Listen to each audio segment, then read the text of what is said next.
Picture standing on the deck of a canoe, ocean in every direction, no coastline anywhere on the horizon, and no proof land exists past this point. Not a rumor, not a map, nothing except a hunch built from wind patterns and the flight paths of birds. Somebody actually did that, over and over, until every livable landmass on Earth had a human footprint on it. This is the story of the last blank spaces on the map, and the people who filled them in with absolutely no idea what they'd find on the other side.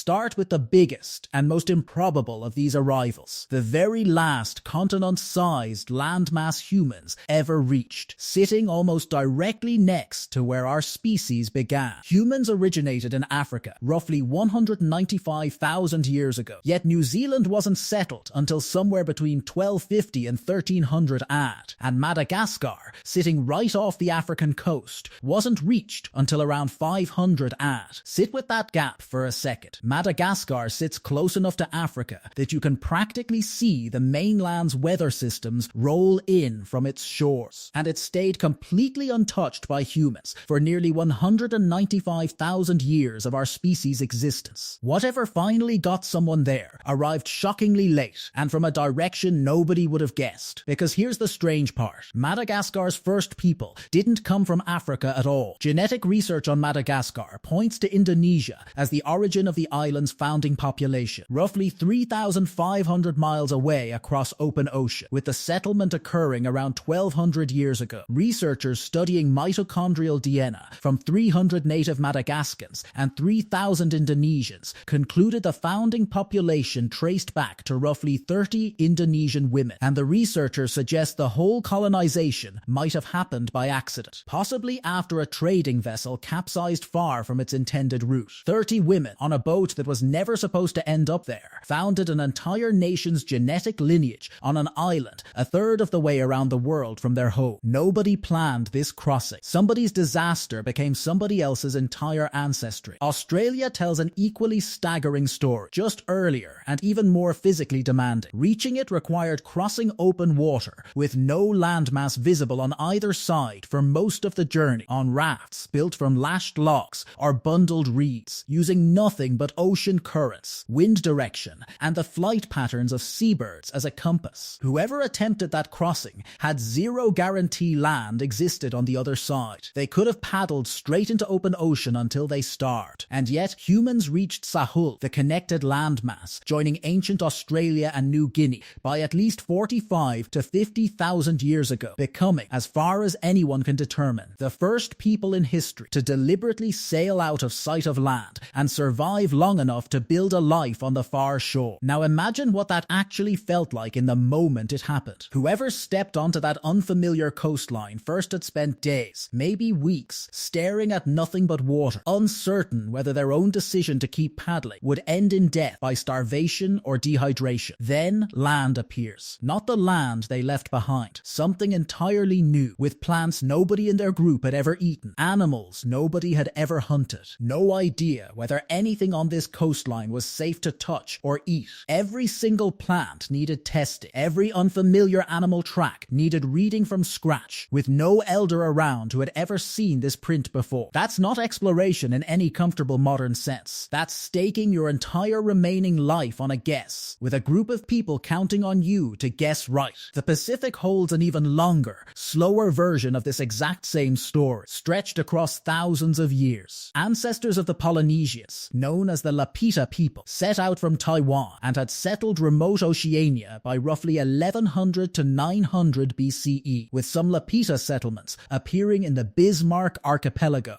as early as 2000 BCE. By around 700 AD, seafarers had reached all the way to Easter Island, roughly 300 miles from the nearest coast of South America. 2,300 miles. No radio, no satellite positioning, no rescue plan if a crossing failed, just double-hulled canoes and generations of accumulated knowledge about stars, swells, and cloud formations, passed down entirely by memory and oral tradition. Words for outrigger canoes with sails and paddles can be traced linguistically all the way back through the ancestral languages of island Southeast Asia, meaning this exact seafaring knowledge traveled and evolved across thousands of miles and thousands of years, carried inside language itself rather than written instructions. Christmas. New Zealand held out longer than almost anywhere else on the planet, despite sitting relatively close to other Polynesian islands that had already been settled for centuries. New Zealand stands as the last major Polynesian island group settled by humans, with people arriving around the end of the 13th century AD. Isotopy analysis of the oldest human skeletons found there shows the first arrivals shared similar diets and childhood origins, evidence they belonged to a single founding population rather than several disconnected waves. That crossing carried its own unique danger beyond simple distance. Most of East Polynesia sits in tropical climate, but New Zealand, the largest Polynesian landmass by far, ranges from warm temperate all the way to cool temperate conditions, with some nearby islands stretching into subantarctic territory. People built for tropical life, with tropical crops and tropical expectations, sailed directly into genuinely cold, unfamiliar conditions, with no prior experience preparing them for what they'd find. Imagine spending your entire life understanding heat, humidity, and tropical fruit trees, then stepping off a canoe into cold rain, with crops that don't grow the way you'd been taught, and a climate your entire cultural knowledge never prepared you to survive. Every one of these landings shares an identical, brutal first challenge, regardless of century or ocean. Whoever stepped onto unclaimed land first had to solve the same problem immediately, with zero margin for a wrong guess. What's safe to eat here? Which plants heal and which plants kill? Where does fresh water actually come from? What predators exist that nobody in the group has ever encountered or knows how to fight? No elder from the old homeland could answer these questions, because no elder had ever set foot in this specific place before. Every answer had to come from direct observation, trial, and a willingness to risk poisoning, injury, or worse, testing one unfamiliar plant or animal at a time until the group built up a working map of what would and wouldn't kill them. And they had to do all of this while carrying an entire genetic and cultural future on their shoulders. A handful of families reaching Madagascar, a handful of canoes reaching Easter Island, a small founding population reaching New Zealand. These were not backed by an entire civilization